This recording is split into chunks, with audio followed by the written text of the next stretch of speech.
এই যে খাটান পাতাটা দিয়ে দিলাম।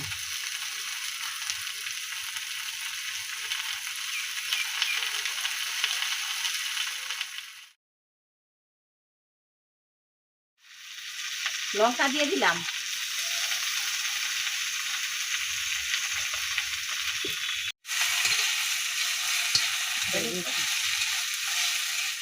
এই যে দেখেন রসুন দিয়ে দিলাম। এই যে রসুন রসুন লঙ্কা এটা হইলে বড়া দিয়ে দিব।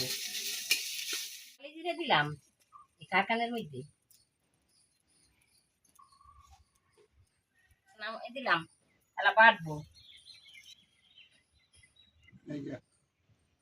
যে বাটা হয়ে গেছে এই যে নামাই দিলাম। আমি ইলিশ মাছের তরকারিটা খুব কম খাইবো, আর গরম পড়ছে না। আমি এই যে ডাইলের বড়া করছি, কচুর শাক করছি, আর এই যে বাটা করছি, আমি এই দিয়ে খাবো। আমি ইলিশ মাছের তরকারি খাবো না গো। এই গরমে আর শরীরে দেয় না গো, ওই জন্য রান্না আজকে এই পর্যন্তই। আবার যদি বেঁচে থাকি তাহলে চেষ্টা করবো আগামী দিন শেয়ার করার। হ্যাঁ, তোমরা একটু কষ্ট করে দেখে নিও আর কি বলবো। তারপরে দিকে গরুর কাজ করতে হয় তো এই লেগে রান্নাও গ্যাসে করতে পারি না।